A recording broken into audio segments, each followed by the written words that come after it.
No vídeo de hoje, continuando a playlist de contabilidade básica aqui no canal, eu quero só fazer uma revisão geral do capítulo 1 e do capítulo 2. O capítulo 2, inclusive, eu finalizei naquele vídeo anterior aqui no canal, o vídeo de semana passada sobre patrimônio líquido.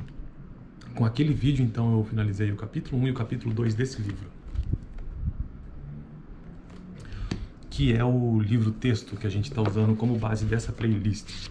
Hoje eu quero trazer só os principais conceitos que a gente viu ao longo do capítulo 1 e capítulo 2 dos vídeos que eu montei por aqui. Então, o primeiro deles é o próprio conceito de contabilidade, que eu sempre reforço em cada vídeo que eu começo, que a contabilidade é um instrumento que fornece o máximo de informações úteis para a tomada de decisões dentro e fora da empresa.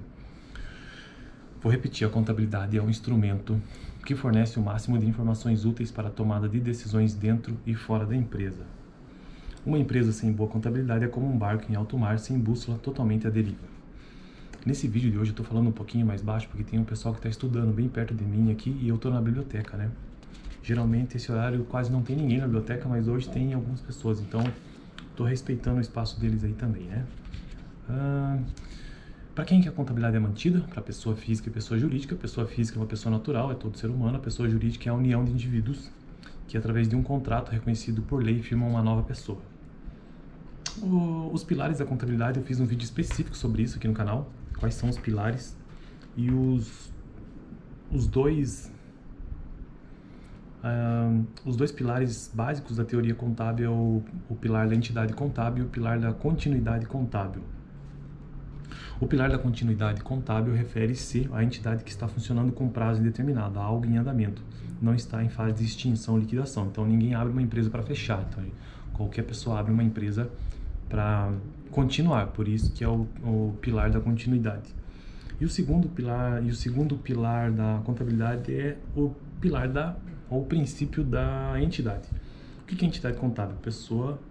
A entidade contábil é a pessoa para quem é mantida a contabilidade, podendo ser pessoa jurídica ou física. Então é isso. Para quem que existe contabilidade? Ela existe para alguém, né? Então pode ser uma pessoa física ou pessoa jurídica.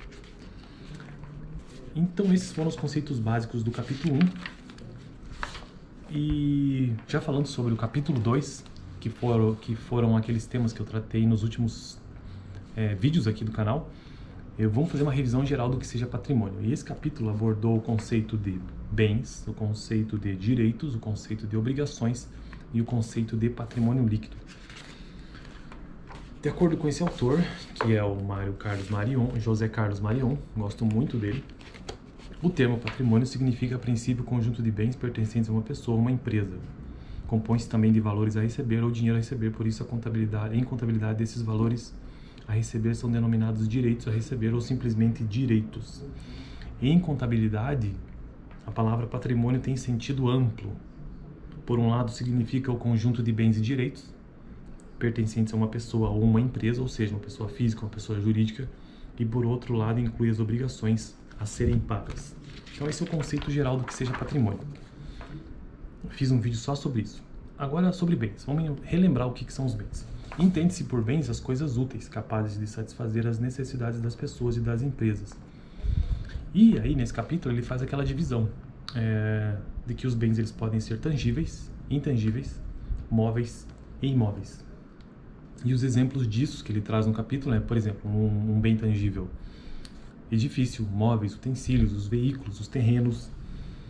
Tudo isso são bens que têm forma física, que são tangíveis. E os não tangíveis ou os intangíveis, ele deu um exemplo de marcas e patentes. Isso é um exemplo de bem tangível. Lembrando o conceito de bem que ele coloca no livro. Bem, entende-se por bens as coisas úteis, capazes de satisfazer as necessidades das pessoas físicas ou das pessoas jurídicas. Já os bens móveis, eles podem ser tangíveis, né? Na verdade, quase sempre são. Móveis e utensílios, ao mesmo tempo que eles são tangíveis, eles também são móveis, porque você pode transportar, né? Sem tirar o seu valor, sem danificar grandemente. E os bens também podem ser imóveis, mas ao mesmo tempo também pode ser tangível. Então um terreno ele é um bem tangível, porém ele não é móvel, ele é imóvel, por isso que ele é categorizado dessa forma. Bom, o segundo conceito que compõe o patrimônio, direitos. O que são direitos? Só fazendo uma breve revisão, né? Direito na contabilidade é tudo aquilo que que existe o poder de exigir alguma coisa. Então, é um direito a receber. Isso é a visão da contabilidade. Se existe a questão ali de que você possa ou de que se pode exigir, então isso é um direito. E ele dá o exemplo aqui de um dinheiro depositado em banco. Se você deposita esse dinheiro em banco, você tem o direito de fazer o resgate dele. Portanto, ele é um direito seu. Ele não é propriamente um bem que está ali contigo, mas um direito. E aí ele coloca algumas contas contábeis, valores a receber, títulos a receber e por aí vai. Duplicatas a receber são direitos. Próximo tema desse livro, que eu já abordei num vídeo específico, o tema é obrigações. São dívidas com outras pessoas. Em contabilidade, tais dívidas são denominadas obrigações exigíveis, isto é, compromissos que serão reclamados, exigidos no pagamento da data de vencimento. Obrigação é aquilo que pode ser, portanto, exigido e que existe uma data de vencimento.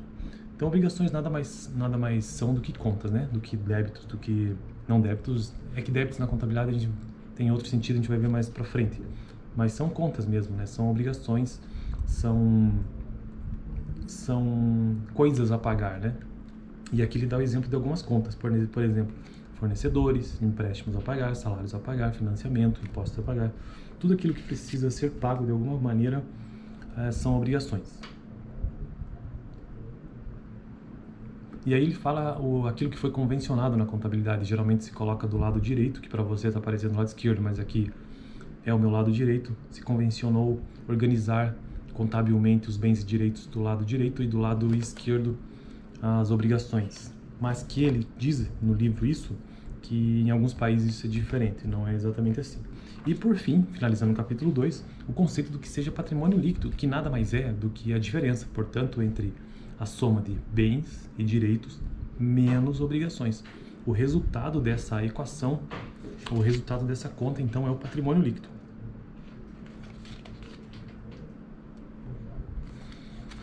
E por que ele traz essa ideia do que seja patrimônio líquido? Porque só a ideia do que seja patrimônio, de um modo geral, não mede a efetiva riqueza de uma empresa, e sim o patrimônio líquido. Ou seja, ela pode ter 100 de bens e 100 de direitos, tem 200.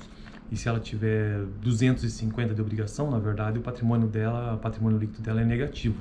Então, a maneira mais eficiente de se medir a riqueza de uma empresa é a partir do seu patrimônio líquido, porque se ela tem 100 de bens, 100 de direitos, 200, mas tem 50 de obrigações, então ela tem 150 de patrimônio líquido. Veja que os seus bens e seus direitos superam as dívidas. Então é uma empresa que tem patrimônio líquido positivo. Portanto, ela tem é uma forma de medir de maneira mais eficiente a riqueza de uma empresa. E assim a gente chega à riqueza líquida, né? Patrimônio líquido negativo ou patrimônio líquido positivo. Então, esse vídeo de hoje eu trouxe um breve resumo do que a gente abordou até aqui no capítulo 1, que foram os conceitos gerais do que seja contabilidade, e no capítulo 2 sobre patrimônio. No próximo vídeo, aí sim, eu vou começar a entrar especificamente em outro tema, que é o capítulo 3 desse livro, Demonstrações Contábeis. Vamos ver o que a gente tem para os próximos vídeos, beleza? Valeu!